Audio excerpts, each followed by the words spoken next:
Oof. This report is so boring.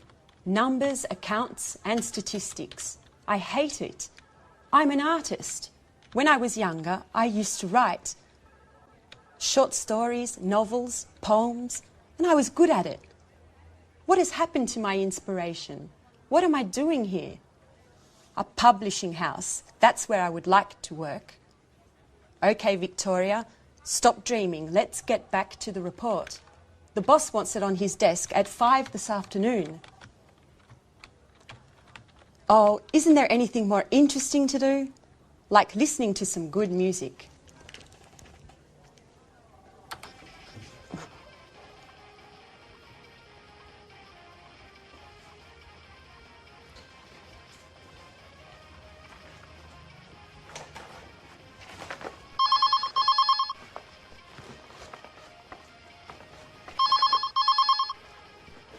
Telephone. Oh, the phone.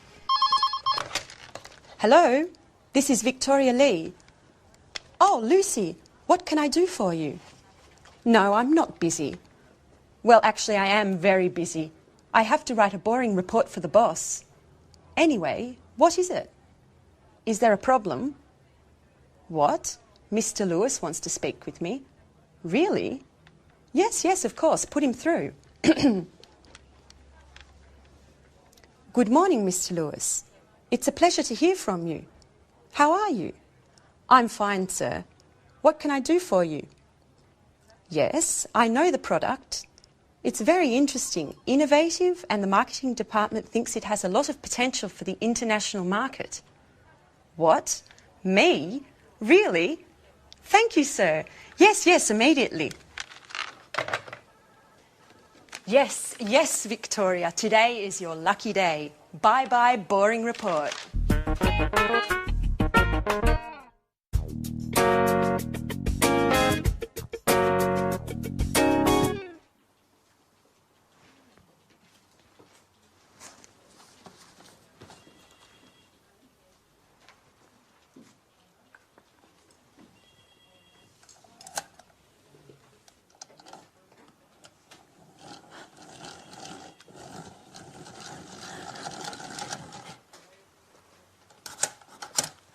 So, you are Anne Baxter. Yes, I am. I'm sorry. Really, I'm so sorry. Nice to meet you. I'm Mr. Stevens. How do you do? I'm so sorry, Mr. Stevens. Anne, please, sit down. It's all right. How are you today? I'm a little nervous. And this isn't a good start. That's all right. Well, Anne, where are you from? I'm English. I'm from Oxford. Great. A true Brit. Can you speak any other languages? French, German, Spanish? I can speak French, a little Spanish, and a few words of Italian. My sister is in Rome studying history of art at university. Okay. Very interesting. And can you use a computer? The internet? I'm not a genius with the computer, but I can use one. Great, Anne. I have your CV here, and I see you already work here. What do you do exactly? I do this and that. I usually work from home. I have an office in my room with a big desk and 2 chairs. And Fine. That's fine. And do you live alone? No, I share a flat with my Australian friend Alice. And there's a new flatmate now. His name is Jack. He's from New York. He's very nice. That's fine. Great, Anne. You're very well prepared. You have a good education, and you're very precise. You're just the person for this internship. Oh, thank you, Mr. Stevens. Thank you so much for this opportunity.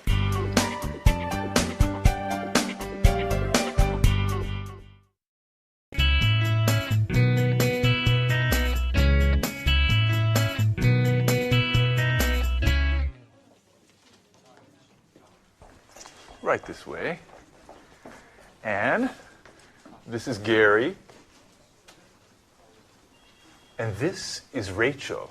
Hello. Hi. Pleased to meet you. Rachel is a very important team member at our publishing house. She knows everything about the company. Thanks. She was our first employee in 1985. 1985. And she can answer any questions you may have. Okay, Anne, you're in good hands. Have a productive day. Oh, all right, Anne.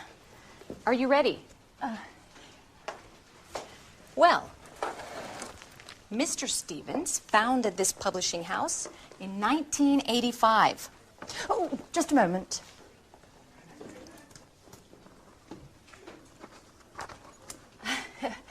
Okay. I'm ready now. Our first product was a children's book. It was very successful and sold more than 3 million copies. We had 20 different translations. Over time, the company changed and diversified, and we have now fiction, cookbooks, and tourist guides. Cookbooks and... I'm sorry, I didn't catch that. Tourist guides. We also have an encyclopedia of history and one of art history. Sometimes we publish economic texts, and our catalog, with over 10,000 titles, makes us one of the most important publishers in the country. 10,000. We also employ more than 150 people. Is everything clear? Yes, I think so. Okay. As you know, this is Gary. He works in the advertising office, where he develops new client contacts and keeps in touch with our authors. Pleasure to meet you, Anne. It's so nice to have such lovely colleagues in this company. Fine, Anne. Okay. Let's move from theory to action. Okay. This is your desk. Here's your computer. Mm-hmm.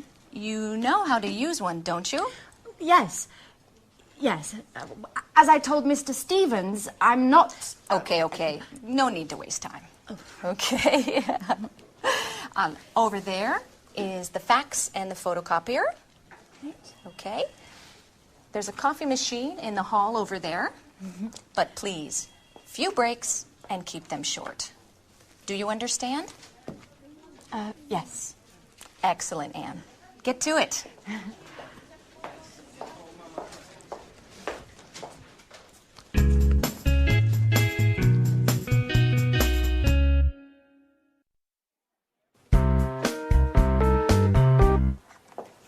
Oh, good morning, Mr. Chang. Excuse me, I was just rearranging my office. Take a seat, please. Thank you. It looks very nice here. Thank you. Well, before we begin to talk about our new product, I would like to give you some information about our company. Speedmaster Spectre is a multinational company which specializes in well-designed, high-tech sporting goods. Founded in Los Angeles in 1995, we now have 15 branches worldwide. That's very interesting, Mrs. Lee. How much is your company's revenue? Over the past few years, Speedmaster Spectre's revenue has grown impressively. Today we have a turnover of more than 60 million euros of revenue. Our revenues abroad amount to more than 50% of that total. Very impressive. And what are your target markets? We have product lines for men, women and children with gear covering head to toe. Our brand is synonymous with reliability. Speedmaster Spectre is trusted around the world, and we are considered one of the leaders in our sector. Great. So, what can you tell me about this new product? This is a revolutionary new tennis shoe. It's extremely durable thanks to our high-quality materials. We're interested in the Southeast Asian market. We believe that these shoes are the right product for that market. And where are they manufactured? Right, that's our strength. We have factories that meet all work standards and regulations in the countries we would like to target. And what is your role, Mrs. Lee? In the past, I was responsible for the Southern European market. Just last week, I took on a new role to test and distribute our products into the Chinese market. It's a very challenging position. That could deliver positive results. Together we can do great things, Mrs. Lee. Well, goodbye, Mrs. Lee. This meeting has been very profitable for both of us. Let's talk soon. Thank you, Mr. Chang. And yes, let's meet again soon. Great. Bye-bye.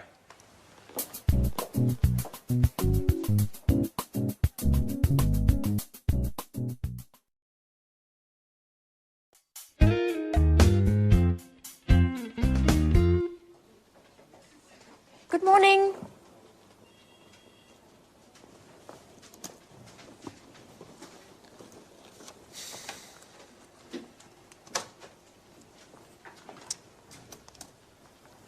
So, are you ready? Yes, quite ready. Okay, then let's begin.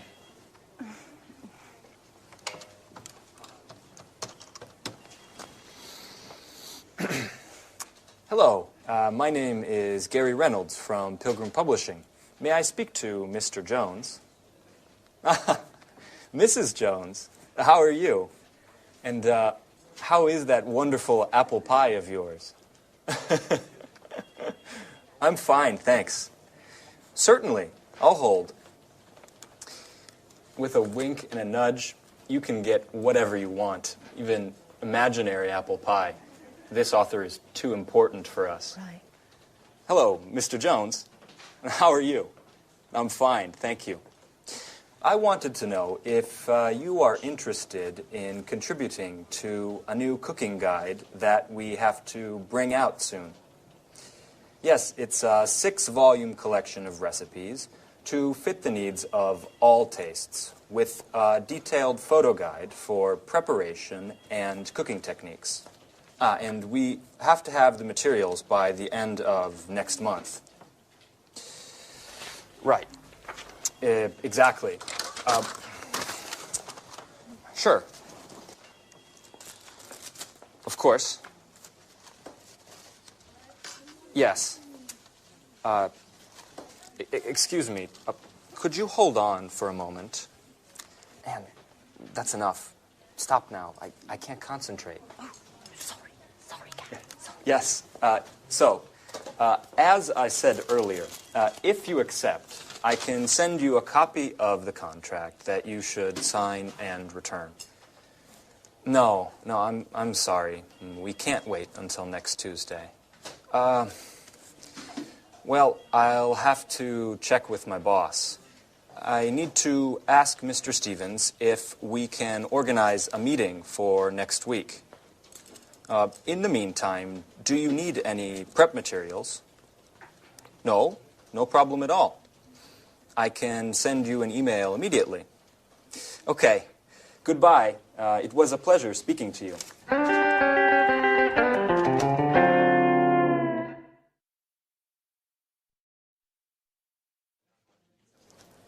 Do you always have to take notes?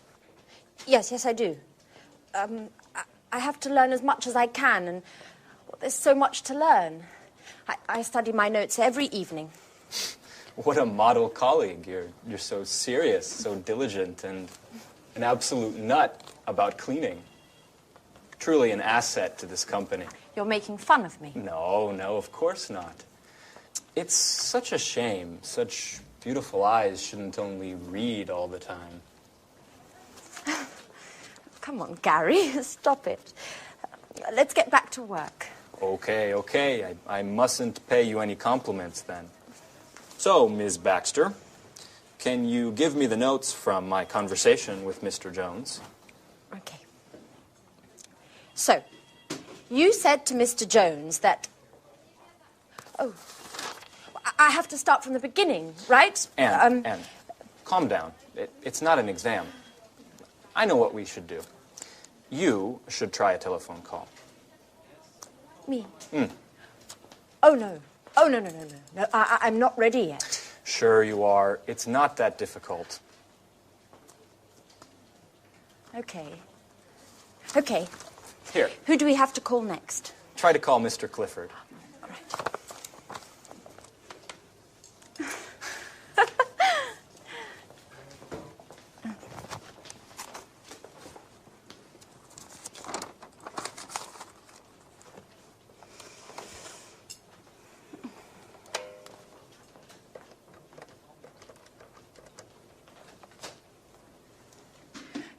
Hello.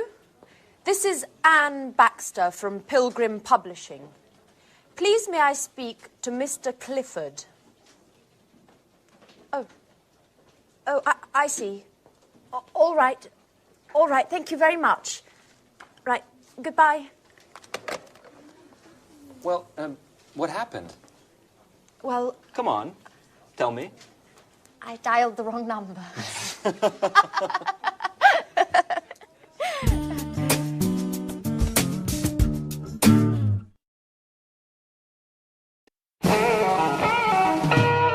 So, Mr. Stevens, may I begin to explain our typographic services? Just a moment, Mr. Richardson. I'm still waiting for our new intern. She has a lot to learn, and I think our meeting would be very useful for her. Good morning. I'm sorry I'm late, Mr. Stevens. Never mind, Anne. Anne, this is Mr. Richardson. How do you do? Good morning. Anne, I see you've had your hair done. Very nice. Oh, thank you, Mr. Stevens. It looks like you were out late last night. I hope you had fun. Were you at a party or perhaps a club? Oh, no. I was at home. Actually, it was quite a difficult night. Anyway, I don't want to bore you with my personal problems. Right. So, Mr. Richardson, tell us about your typographical services. Founded by Charles Emerson, Montex has been active in the typographic market since 1985. From the beginning, we have been known for our innovation and high-quality products. Mr. Emerson's children, John and Lucy, have continued the tradition by improving and enlarging the family business. The first Montex office was located in Russell Street. Oh, Russell Street! That's where the flower market is. I went there just the other day and bought 2 beautiful yellow orchids. I'm sorry. I'm sorry, Mr. Richardson. I didn't mean to interrupt you. As I was saying, over the years and following changes in the market, our company has diversified and extended its line of products. We've purchased the latest technology, offering our customers the best package available on the market today. In 2000, we moved to a larger office space in order to improve production. Our new headquarters are located in Rodney Road, and we have approximately 55,000 square metres at our disposal. Well, that's a huge space. Yes, that's right. It's very big. Anyway, our first success was with brochures, marketing flyers, pamphlets and company catalogues. We also provided business cards and general printing services. Over time, we moved into book publishing as digital technology and expansions in the market gave us the skills to enter the market. Currently, we're equipped to provide highest quality publishing at an extremely competitive price. Our current capacity is more than 100 million pages per year.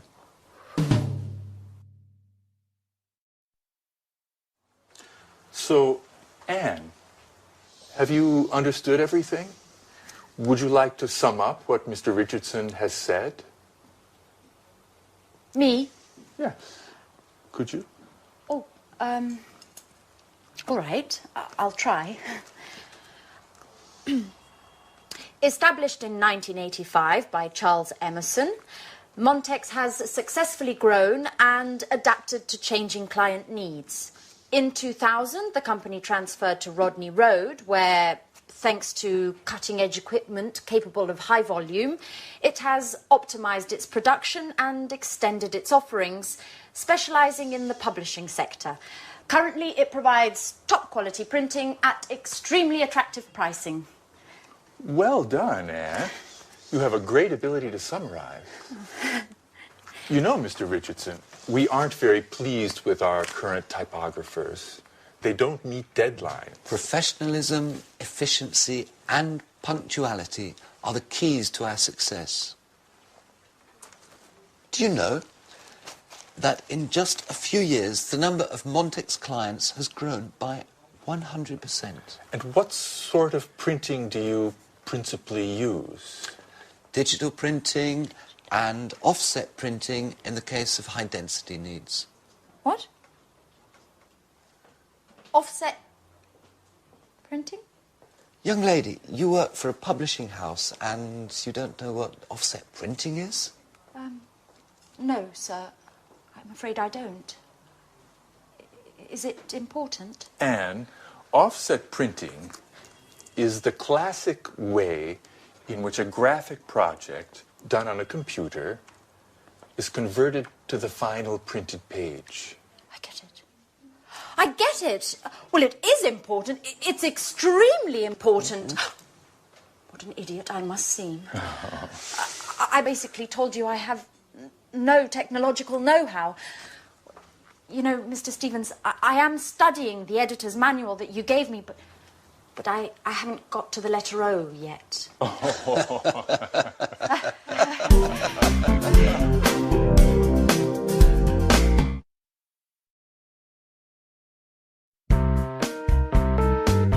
We're meeting here today to show Mr. Chang our new Smarty tennis shoes.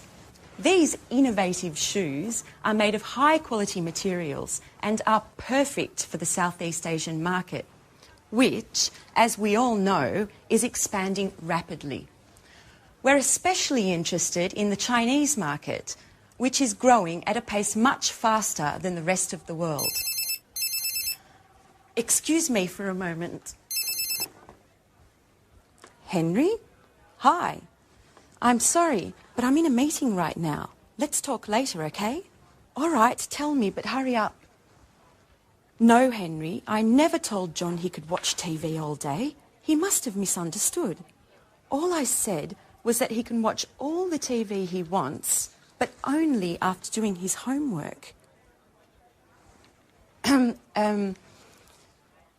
This really isn't the right moment, Henry. I'm sorry. Can we continue this conversation later on this evening? Pardon the interruption. Now, as I was saying... Excuse me, Victoria, but do you think this is the right product for the Chinese market? I think that before we export Smart in the Southeast Asian market, we need to take a close look at the local competition and the market's tasters in the sector. Excellent observation, Paul. We've actually already done market research, and as Mr. Chang can confirm, demand for sporting goods in China has grown by 50% over the past 10 years. Far Eastern consumers are increasingly interested in the latest fashion. They have become the most demanding consumers of fashion and quality in the world. Isn't that right, Mr. Chang? Oh, yes. Your fashions have reached our shores. Fashion is law, especially for young consumers. In fact, purchases are driven more by trends than by the actual products. And what about the competition, Victoria? It's a well-known fact that labor costs are lower in China, and the shoes produced in China are much more cost-competitive than in Europe. Right again, Paul. However, our shoes are manufactured with high-quality materials that target an upper-level segment of the market. This market segment is quite happy to spend more on products that are well-equipped, last longer, and are of a higher quality. Do you have any data on how Smarty sales are going in Europe and in the States? Yes. Our marketing department sent me the latest report just this morning, and I'm happy to say it's very encouraging. Smarty has become one of our most successful products of the last few years. Demand is growing exponentially, and the satisfaction level of these shoes is much higher than that of similar shoes produced by other companies. In fact, Smarty shoes are considered one of the most durable, the most functional, and, most importantly, the most popular amongst the youth market. And what about the distribution? It's a very important aspect that we shouldn't underestimate. Yes, Mr. Chang is here to help clarify this issue for us. It is extremely important to have a detailed distribution and promotion plan. we've also got to create a reputable chain of agents to distribute our products over the widest possible area. This, in turn, will help us make importation easier and reduce taxes for entry into the Chinese market. Look, I'm very happy to provide you with any information you may need, as well as contacts inside the Ministry of Industry and the Chamber of Commerce. But, of course, success depends on your goals, your strategy, and the type of financing plan you're willing to provide. And besides that... Oh, excuse me yet again. John, what do you want? I told Dad I'm in an important meeting. No, John, I didn't say that.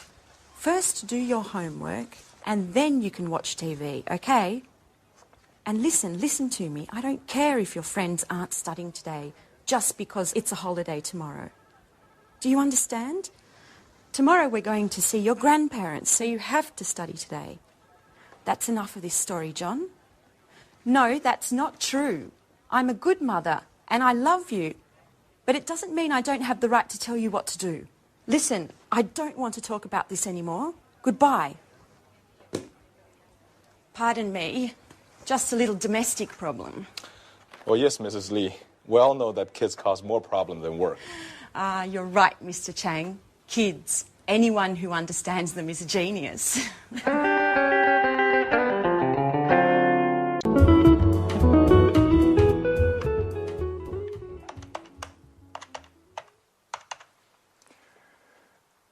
Hello, is this Montex Typography? Good morning, this is Louis Stevens of Pilgrim Publishing. I'd like to speak with Mr. Emerson. Oh, he's in a meeting. I see. Could you put me through to one of his children, to John or Lucy, please? Oh, they are also in a meeting. Fine, then may I speak with Mr. Richardson? You don't mean to say that he's also in a meeting? Yes, I see. Is there anyone that I could speak with to find out if our order has already gone to press? I'd also like some information about deliveries. Yes, I see. They're all in meetings. Could you take a message for Mr. Emerson? Ask him to call me as soon as possible, ASAP. I'll be in my office until 4. Thank you. Goodbye. Well, they certainly do like meetings at Montex, don't they?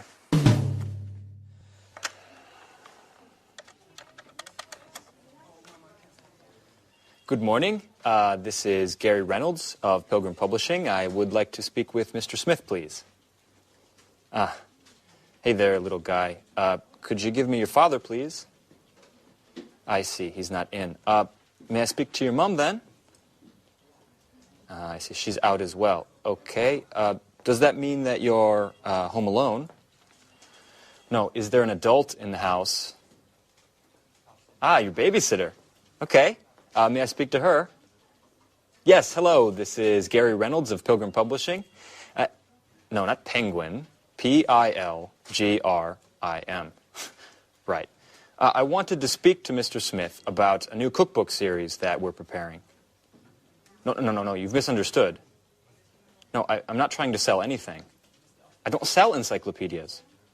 No, listen, I work in a publishing house, and Mr. Smith is one of our authors. No, hey, wait, don't hang up. Hey, could you... Hello? Well, let's try someone else. Mr. Fox.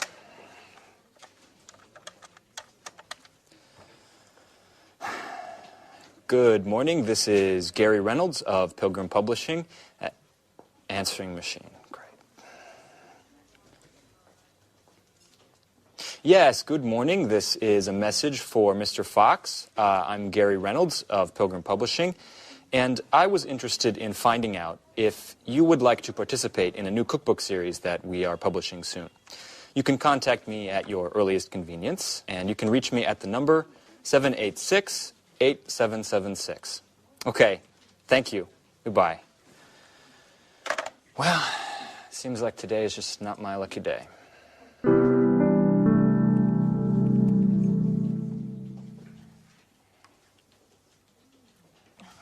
no, the answer phone. Alice! Hello, it's Anne. I need to speak to you urgently. Please call me as soon as you get this message. I've got lots of news to tell you about Peter and Sharon. I imagine you're interested. Anyway, no news for now. Okay, I'll give you a hint. Peter telephoned to say that he'd called Sharon about Japan, and do you know what she said? I'm not going to tell you. Call me and you'll find out. Okay, bye. Speak to you soon. Oh, you can reach me at the office. Bye, bye.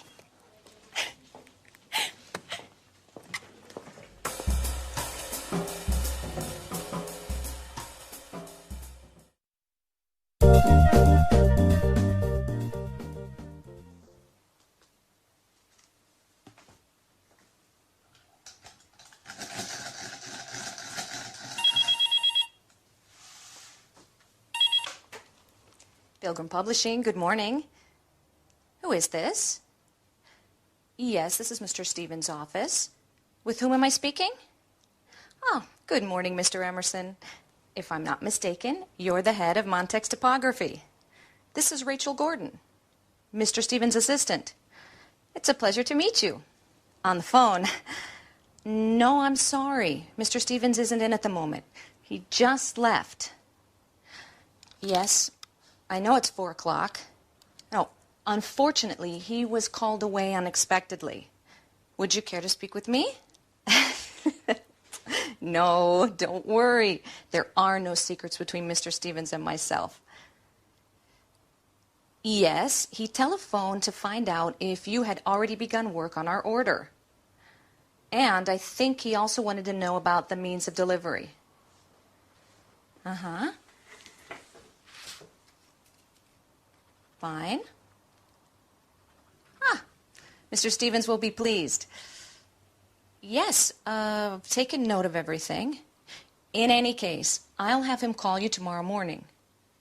When will you be in? At 10. Okay. Fine.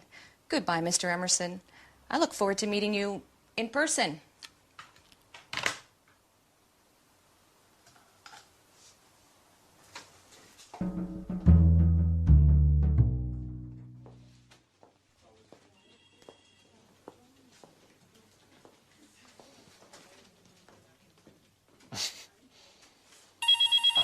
It's Fran.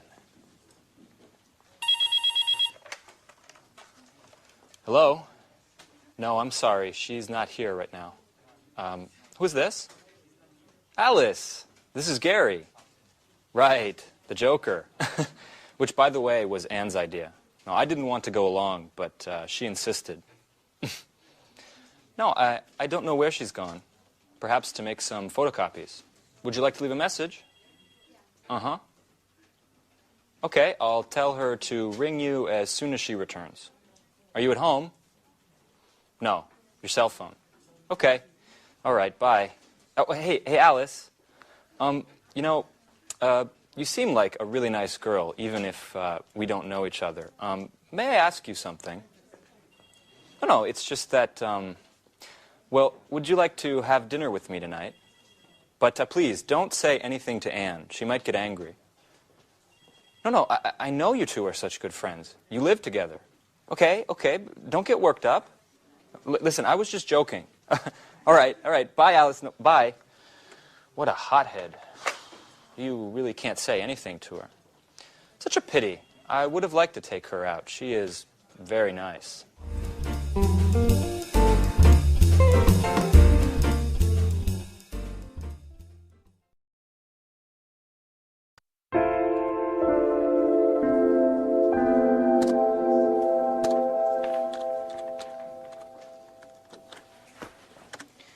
So, Anne, how did your meeting with Mr. Stevens and the Montex representative go?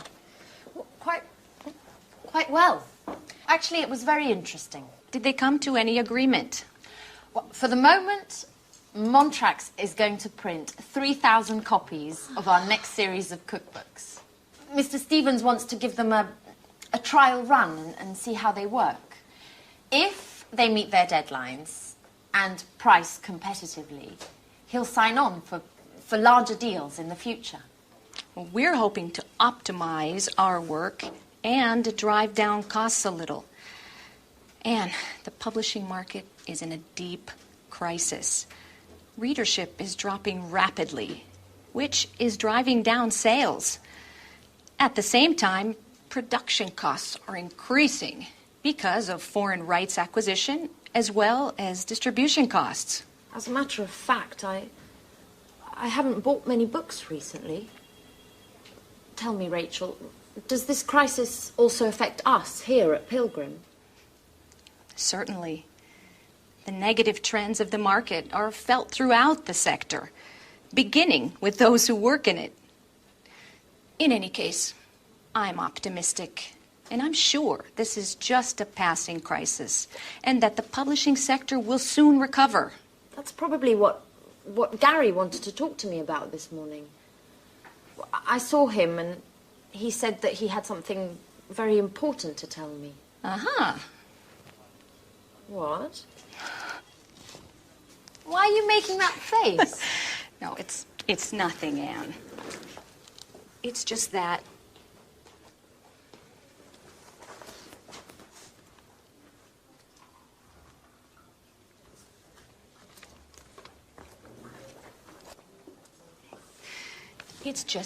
I don't trust Gary. He's a Latin lover and full of himself. He chases all of the pretty girls around here, and you are just his latest victim. Look, Rachel, I'm perfectly capable of looking after myself. I only have a working relationship with Gary, and that's how it's going to stay. Sorry, Anne. I certainly didn't mean to offend you. I'm quite aware that you are an intelligent young woman who can keep men like Gary at a distance. In any case, I just wanted to warn you. I'm sure you'll agree with me once you get to know him.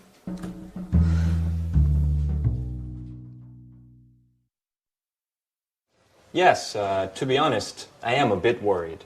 Profits are down 8% over the last few months. And just yesterday, I read an article in Media World that confirmed my suspicions. Forecasts for the publishing market are quite pessimistic.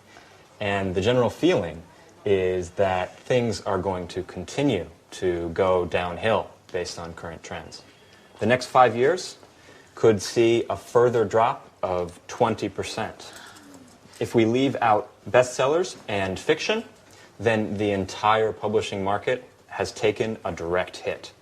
Or, better, is in a downward spiral. But what about sales? For the moment, they're stationary, but we won't be able to improve them. In fact, we'll have to stop publication of our encyclopedias of history and art history, with awful consequences for those working on these projects. Are you saying that we'll have to lay people off? No, not for the moment. But if things continue like they are, we will have to let some of our people go. Oh my God.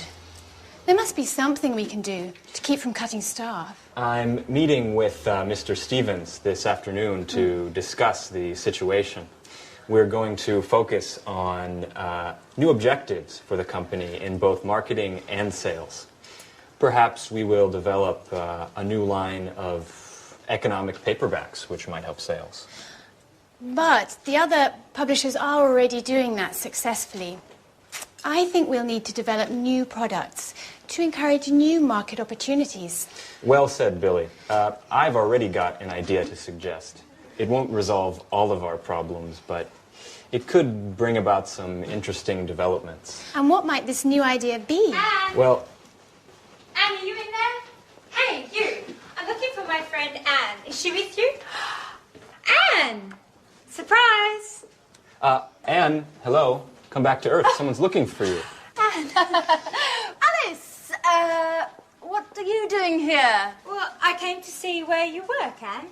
Could you give me a tour? So, these are your colleagues. Oh. What long faces. Are you always like this? We need a little fun to lighten things up in here. Why don't you invite them to the party this evening? No, no, really. I don't think, well, today's really not a good time to be talking about parties. Why don't you come back some other time? And perhaps warn me in advance, perhaps. Bye-bye, Alice.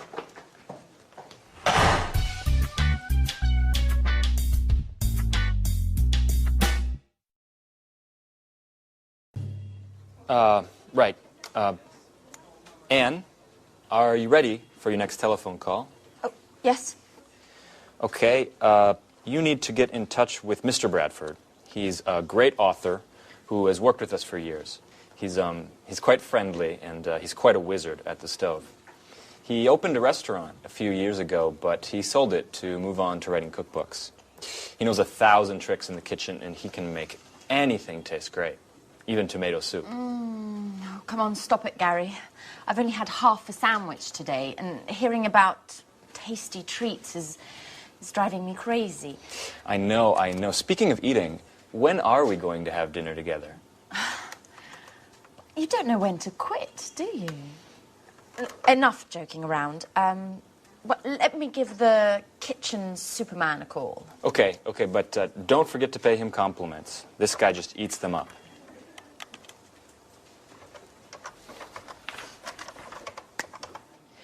Hello, good morning. This is Anne Baxter from Pilgrim Publishing.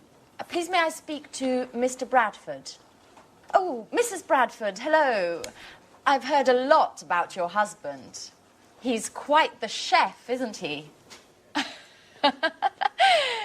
Yes, I also enjoy cooking, but I'm not in the same league, of course. Well, I'm calling to propose a new cookbook series to Mr. Bradford. We're going to be taking it to press soon. Okay, yes, thank you. Yes, I'll hold.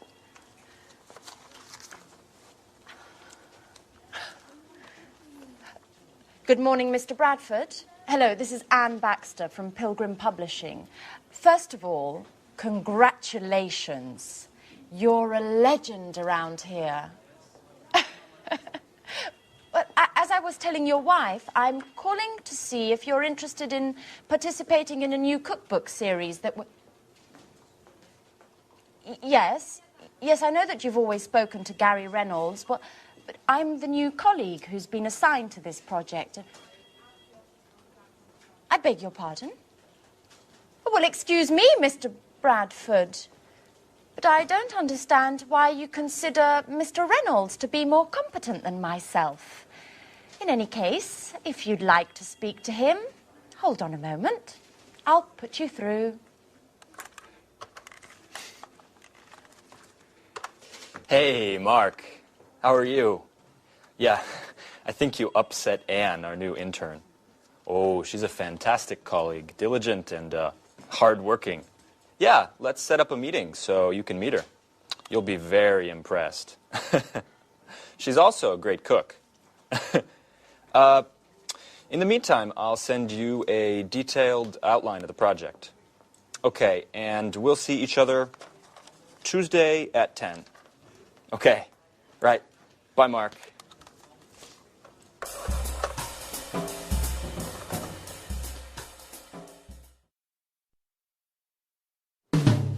Well, what a pleasant person he is.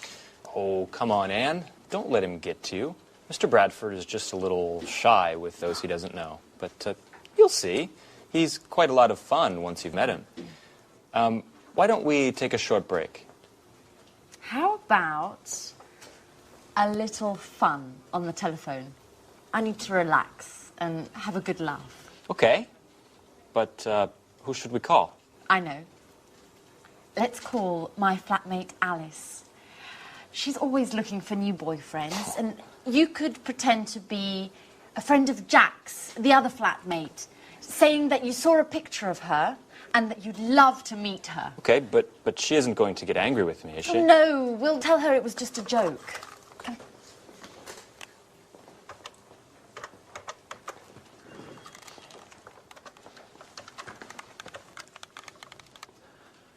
Hello? Is that Alice? Yeah, this is Gary. And I'm calling because, Well, I'm a little shy. and I'm a friend of Jack's, and yesterday he showed me a picture of you. And, well, I think you're pretty cute. Hello? Could you speak up? The line is terrible. Yes, I'm also having problems. This line must be congested. My name is Gary, and I'd like to get to know you a little better. What? Who are you? I'm a friend of Jack's, and yesterday I saw A picture of you. How could that be? What picture? Don't raise your voice with me. Me, Alice.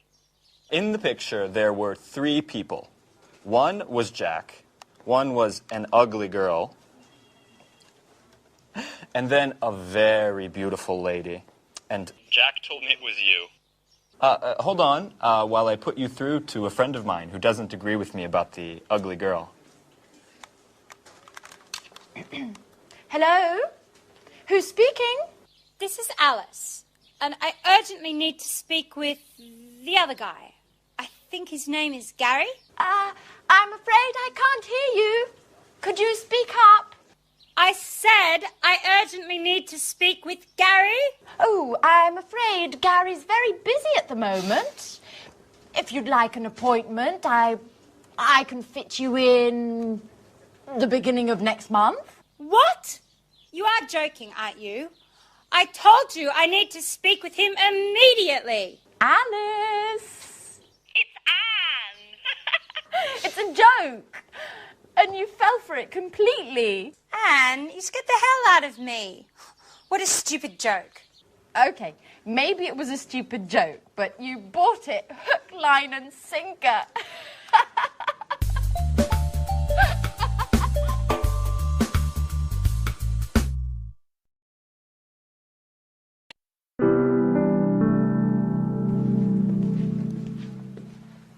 Victoria Lee, good morning. Do you remember me?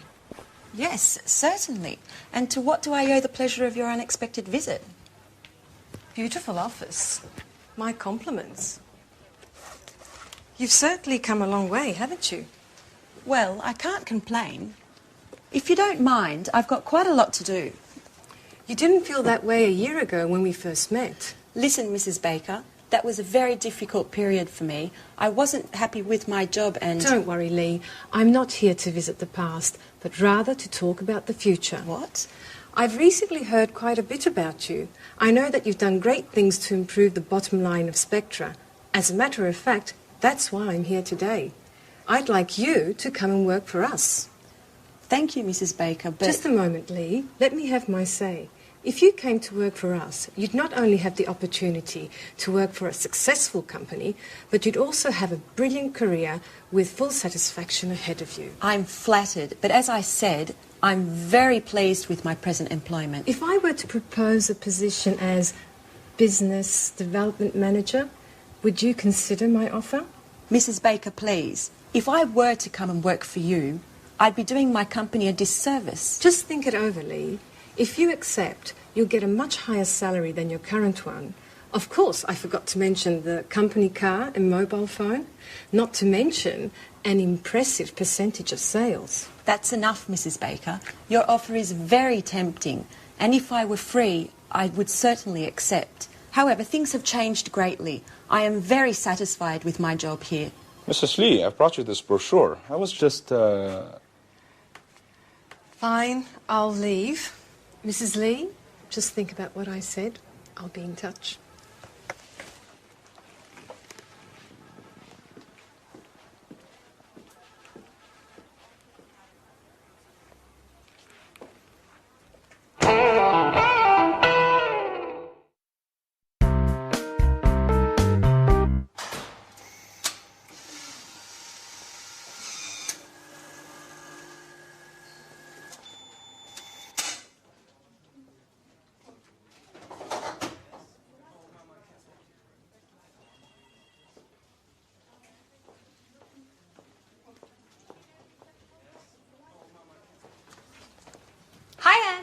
you got a moment?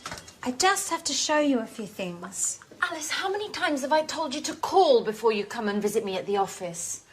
If my boss finds out, I'll be in trouble. Oh, yes, I know. You're right. I'm sorry. Anyway, you are on your coffee break, and I just need some advice. I'm going out with Philip tonight.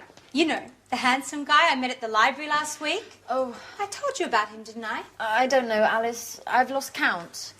Every week there's a different guy. And what's so important about him that you couldn't wait to see me?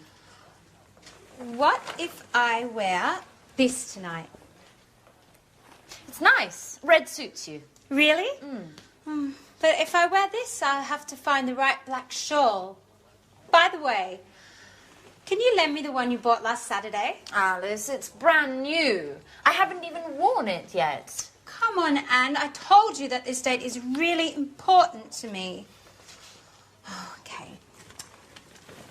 What if I wore this one? That's pretty too. Yes, but if I wear this one, it would go better with your blue hat. Could you lend it to me? Oh. Please, Anne. Oh, Alice, no, not that one. It was a present from my sister. Oh. I'm very attached to it. Oh, please, Anne. Come on, help me, please. Okay, it's impossible to pick you out of anything anyway. But if I'd known you were going to borrow my entire wardrobe, I would have immediately told you I was very busy. Thanks, Anne. You're the best. Yeah. Okay, I'm going now. By the way, what would you say if I told you I had broken your camera? You've done what? Oh, come on, Anne. I'm joking.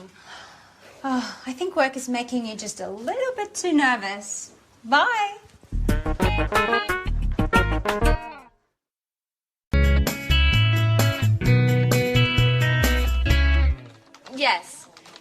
Yes, Mr. Jones. The collection is divided into thematic volumes. Your volume will be the first, dealing with starters. That's right. Yes, recipes should be written clearly and precisely. Well, I'm not sure I agree with you there. Ingredients should be written separately, directly under the title of each dish. Okay, I'll expect your first instalment next week, then. All right, goodbye, Mr. Jones. Goodbye.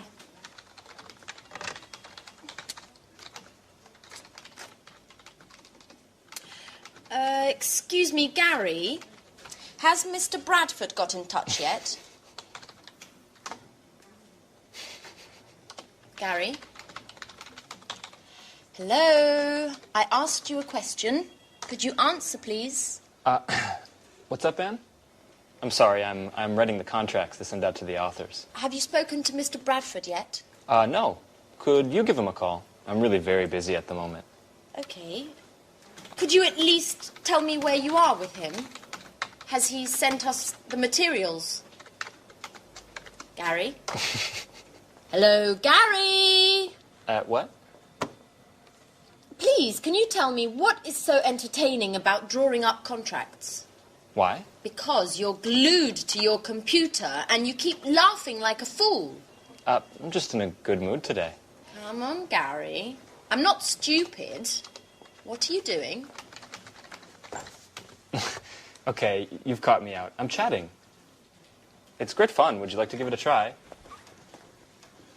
No, thank you very much. And you shouldn't be chatting at work anyway. Mr. Stevens might notice. Now, why would he? If he walks in the door, I'll just close the window and continue typing up the contracts. Anne, relax. Let's chat a bit together. No, I'm afraid I can't. Somebody needs to work around here. Now, could you explain how I should proceed with this? You spoke to Mr. Bradford, so could you give me some details on your agreement? Yes, he should have sent some materials in 2 days ago, but we still haven't received anything yet.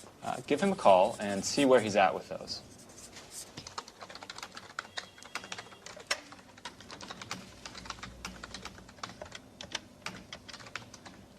Hello, Mr. Bradford. This is Anne Baxter from Pilgrim Publishing. Hello. We are still waiting for the materials you should have sent us 2 days ago. I just wanted to know if you were having problem.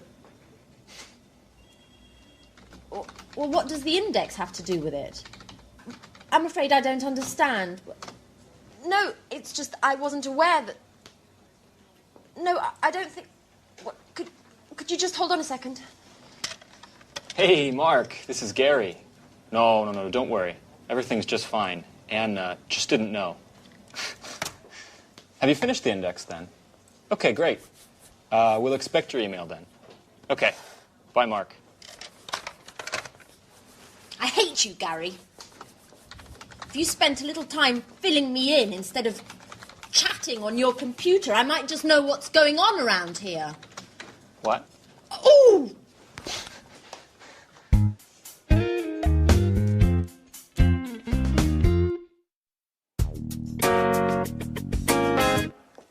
Mrs. Lee, excuse me for disturbing, but I need to speak to you for a moment. You're not disturbing, Mr. Chang. What can I do for you?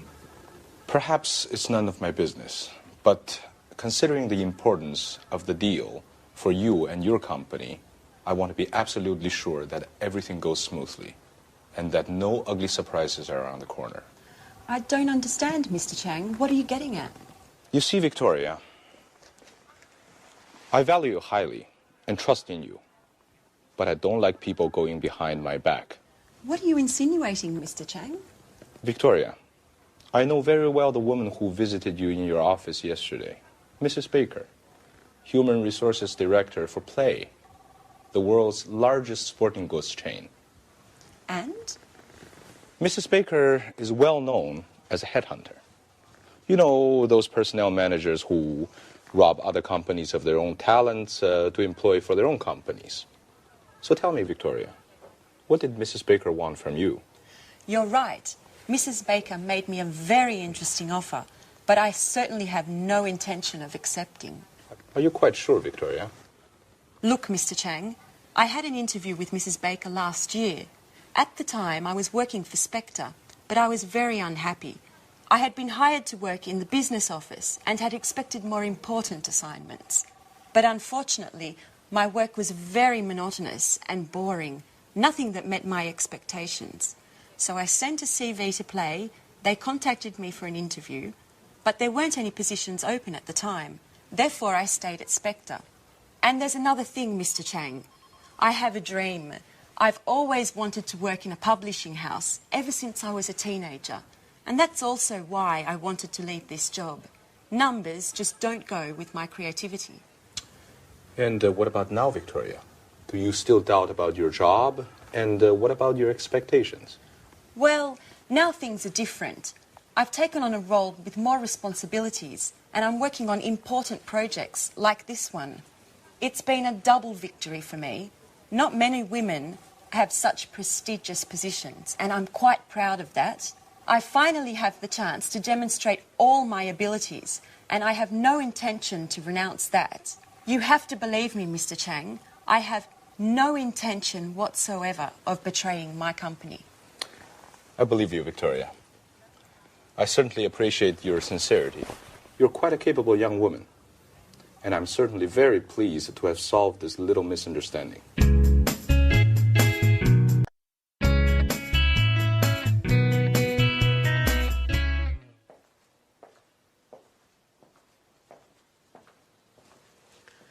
Excuse me, my name's Victoria Lee.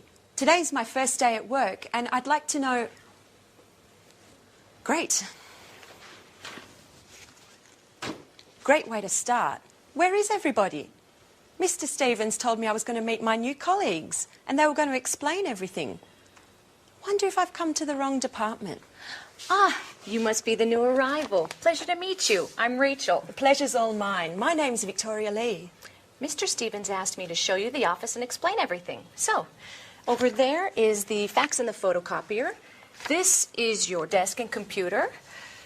What else? Oh, yes, you'll find a coffee machine down the hall. But please, remember... Few breaks, and please keep them short. This gentleman is Gary Reynolds, head of marketing. How do you do? I'm Victoria. Mr. Stevens tells me that we're going to be working closely together. I must say, it's quite a pleasure to spend so much time with such a lovely young lady. Happily married woman, married with a son, as a matter of fact. Well done, Victoria. Let him know who's who. Gary's the kind of guy who can't control himself with attractive women. Thank you for the compliment, Rachel. Let's get down to work. Here's an analysis of last year's investments. As you can see, we've consistently improved our bottom line in all sectors, even if, as far as I'm concerned, we need to move more aggressively into the market. What exactly do you mean? Well, improve our e-commerce play, for example. Let's imagine for a moment that Pilgrim were to develop an advanced online catalog that would allow users to purchase directly online. Don't you think that this way we could dramatically cut our distribution costs? Certainly. But what does Mr. Stevens think? Well, he's a bit old school in his way of thinking. According to his worldview, we should focus on sales through more traditional channels. I, on the other hand, would be thrilled if you saw things more along my lines. Why don't we develop a realistic marketing strategy that includes possible e-commerce earnings? Perhaps we could convince him together. I'm afraid I can't at the moment, Gary. I've got to focus on the bookkeeping to begin with. Listen, why don't we have a little dinner together tonight and then continue working at my house? I'm married, remember, Gary?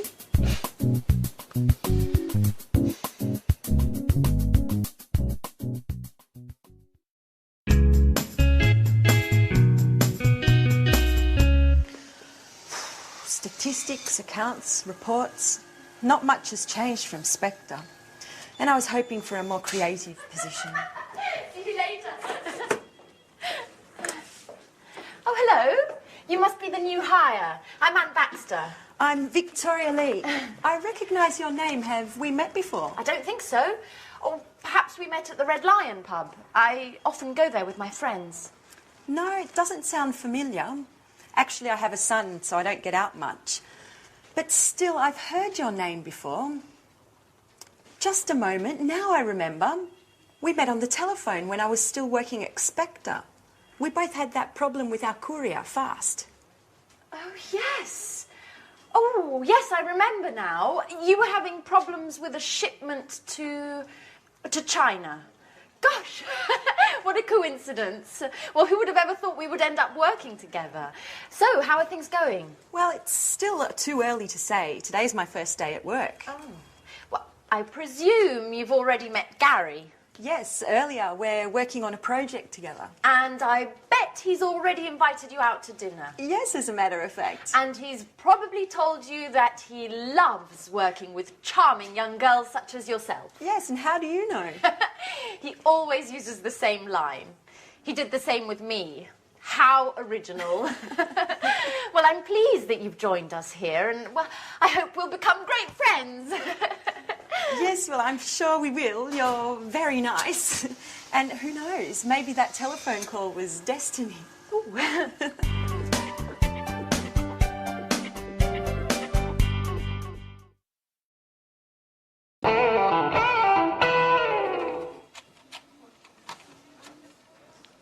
Who's in charge of delivery to the Blue Moon Bookshop? Ann and I. Why? They've just telephoned complaining that they haven't received anything yet. Well, that's impossible. I sent the delivery 5 days ago. That's just it. I don't understand what could have happened. The merchandise should have arrived by now. Anne, call the shipping agents to find out what's up.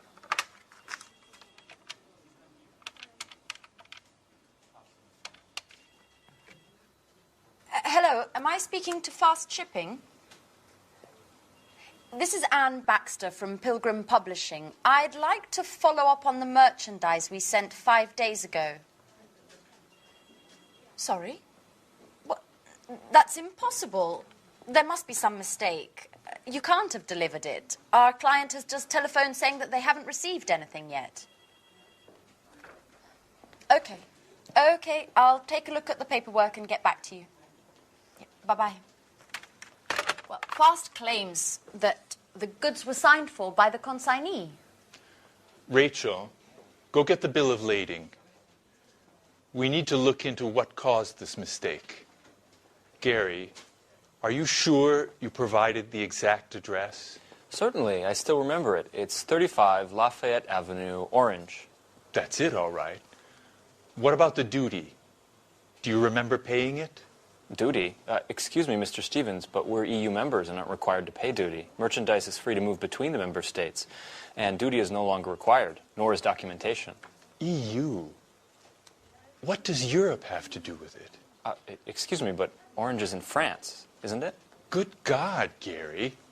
Blue Moon is in Orange, but not in France. Orange is a city in Massachusetts, USA. Call the bookshop immediately. What an idiot. That's why I paid less on freight charges than was budgeted.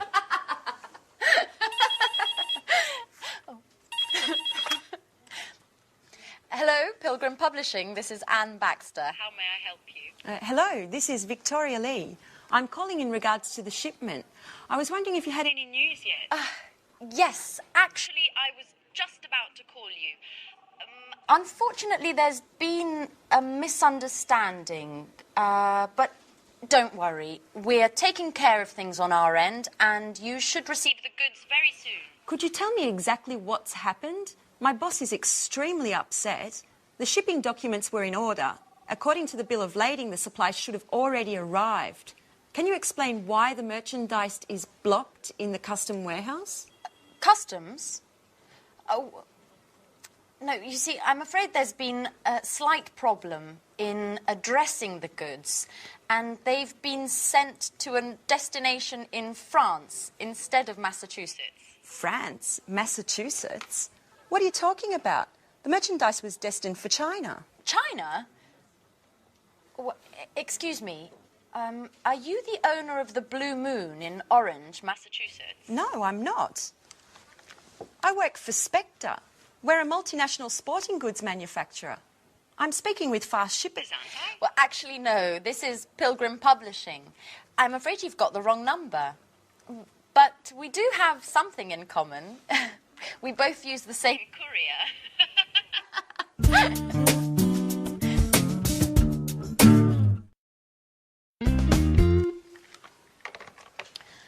Life is funny.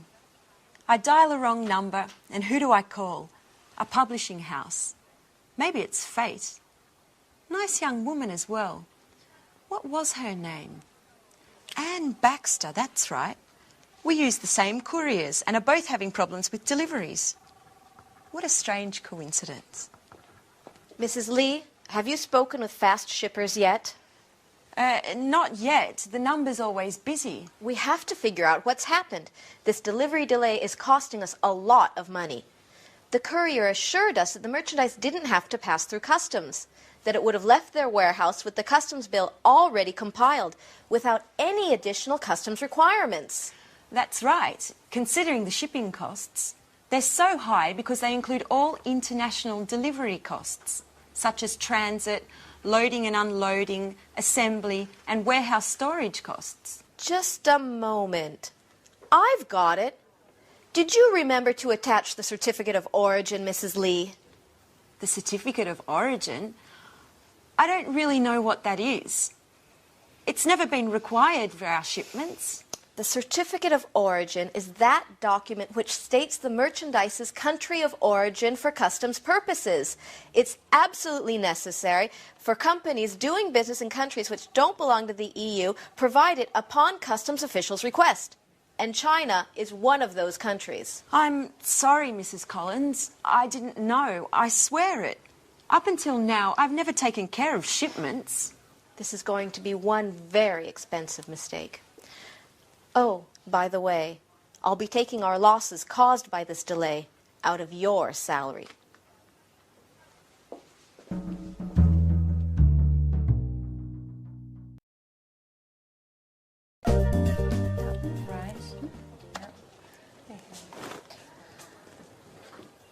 Welcome back, Gary. How was the International Book Fair in Frankfurt? Great. I cultivated a number of interesting contacts that could lead to great opportunities. I also participated in a very important conference on the current state of affairs in the international book market. Oh, do tell, Gary. Yes, okay, but just a brief summary because I've really got to get going. Mr. Stevens wants a report on the trade fair ASAP, and I've been away for 3 days, so I've got a ton of work to catch up on. In any case, a number of the top company representatives from the largest international publishing houses participated. The most interesting presentation was surely that of John Schumann, one of the top experts in the publishing sector. And what did he have to say? Excuse me, just a moment. It's one of my contacts from Frankfurt. As I was saying, John Schumann, using the most current data as his starting point, he determined that the publishing market is growing slowly and that the number of readers is stagnant. It's the readers who already buy books and who want to increase the size of their libraries who are responsible for sales. To cut a long story short, the current crisis has been around for a while. Unfortunately, yes. Just the other day, a friend of mine from Amsterdam in the publishing trade was telling me that his company has had to let 15 people go since the beginning of the year. You're kidding. Does that mean that we could become redundant? No, Rachel, I just finished telling you that the trade fair was a huge success. We've just got to look at these things over the long term. It's the latest technologies that will offer the most success in this market. What do you mean? I'm talking about digital editing. We are on the cusp of a revolution in publishing. In other words, the transition from printed publishing to digital publishing. I'm afraid I don't agree with you, Gary. Internet, email, CD-ROM, DVDs, and all electronic gadgets put together will never substitute the joy of reading a book. I know, Rachel, you are a Luddite, but this is the future. The owner of a multimedia publishing house from Stockholm told me that they were able to greatly lower production, distribution, and warehousing costs, all due to digital publishing. Not only that, but just think of the level of interaction we can achieve with readers via internet. And besides that, just a moment, excuse me. I bet it's one of your important contacts from Frankfurt. Yes, as a matter of fact, it is. Judging from your expression, I'd say that these contacts are mostly female.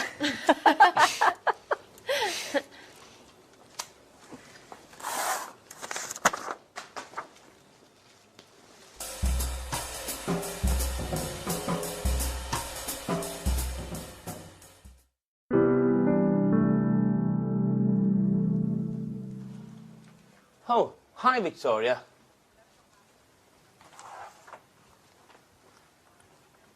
Why weren't you at the meeting this morning? Which meeting? The meeting that Mrs. Collins called with all the department heads to come to grips with the situation. And I quote, to discuss the means with which we can improve both production and company efficiencies. No one told me anything. I bet she did that on purpose, my darling boss. She wanted to get back at me for a mistake I made on a shipment. She always keeps me out of the loop on all the important developments and makes me do the work of a secretary. I hate her. Come on, Victoria. Chin up. Things will get better. I'm not sure about that, Paul. Anyway, tell me, what did you discuss at the meeting? Well, you can imagine the tone that Mrs. Collins used. She prefers cold and distant. She urged us all to work even harder to overcome this difficult moment for the company. According to her, we should be working 24/7, 365. Listen to this. She told the warehouse manager to calculate the efficiency of workers more precisely as they go about their tasks, and if necessary, to lengthen their hours. Then she invited Mr. Rover, the personnel director, to evaluate the necessity of any new hiring. She told him that from now on, each and every short-term or long-term plan must first be evaluated and approved by her. I always said she was a dictator. Yeah. And she claims that we should be delighted at her flexibility, and that many corporate heads she knows would just resort with a huge personnel cuts to improve the situation. Oh, what an understanding woman. You bet. Then she added that companies need to meet deadlines, and to work within strict budget in order to keep clients satisfied and remain competitive in the market. Finally, referring to you, she reminded us all that delays and errors in projects are absolutely unacceptable. What are you doing, Victoria? Are you taking notes? No, I'm writing my letter of resignation.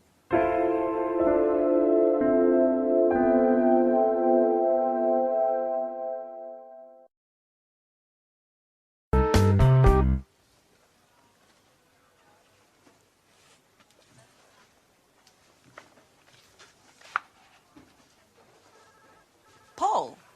Don't tell me this is true. Are you really going to leave? Yes, Paul. I just can't stay here. Since Mrs. Collins has arrived, the work climate has become unbearable. She never misses an opportunity to humiliate me and to assign me the most demeaning tasks. And what are you going to do now? Well, I've got in touch with a number of companies. This afternoon, for example, I have an interview with a publishing house. Publishing house? You're not going to become an author, are you? Precisely. You know it's always been a dream of mine. I don't think the interview is going to focus on my literary talents. But, Paul, you look awful. What's the matter? I'm a bit concerned about things. We're having a meeting with the major shareholders of Spectre to take a look at the balance sheets. And is that a problem? Well, as you know, the year-end balance sheets provide an overview of the economical, fiscal and fiduciary effectiveness of our management. And I certainly hope that scrutinizing the books won't uncover inconvenient discrepancies that could lead to a change of a company leadership. What exactly are you referring to? As you know, things haven't been rosy lately, even if there has been a slight improvement in share prices during the last quarter. However, at the same time, the outstanding debts to our suppliers have also increased. In other words, our revenues don't cover our expenses. The situation is serious then. That's right. I'm afraid we'll need to resort to additional outside financing. I've been calculating the various balance sheets entries to understand what's causing our debts and try to develop a plan of attack to get our weak points under control. The results are anything but encouraging. As you well know, the solidity and integrity of our financial core assets are indispensable to keeping our production capabilities intact and revenues flowing. I certainly wouldn't want to be in your shoes at the meeting. No kidding. I'm predicting lightning and thunder. I wish I didn't have to participate. Perhaps I could come down with a sudden case of flu or something. How about kidney inflammation accompanied by high fever caused by a highly contagious virus mysteriously present in the company? You'll laugh, but now that you won't be here, I'll have to double the work. By the way, they don't happen to need someone else at the publishing house you were speaking about. So you're a secret author as well? No, but I can do a lot of things. For example, use a computer, make photocopies, send faxes. That should be enough, shouldn't it? What a clown. I'm going to miss your jokes, Paul.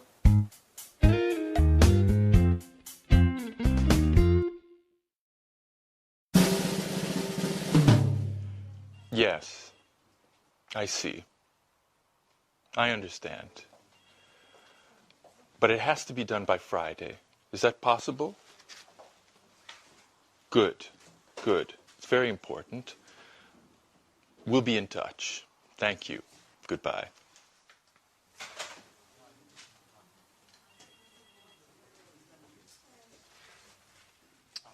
Mrs. Lee, you've got an exceptional CV. Well, thank you, Mr. Stevens. I don't quite understand why you left Spectre. According to this, you were in a position of considerable responsibility. That's true. I was very satisfied with my job at the beginning.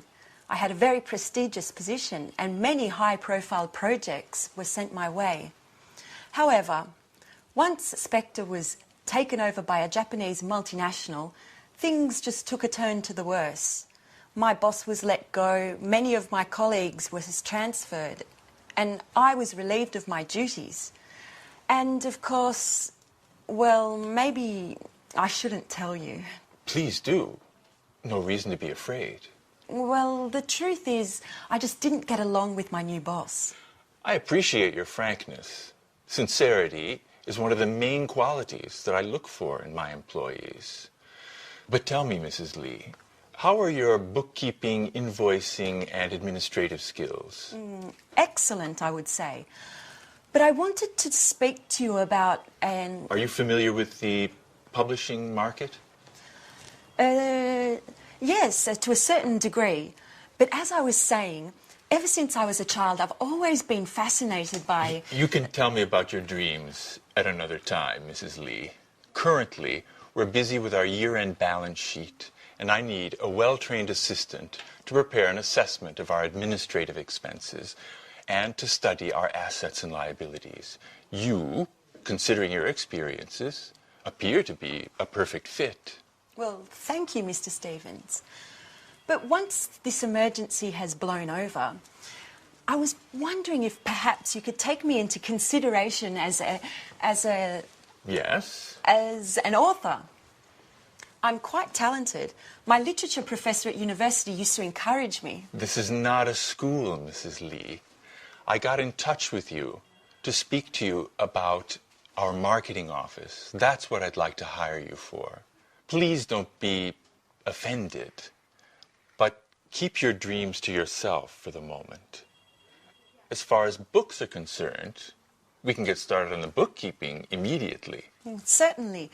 But later? We'll see. We'll see.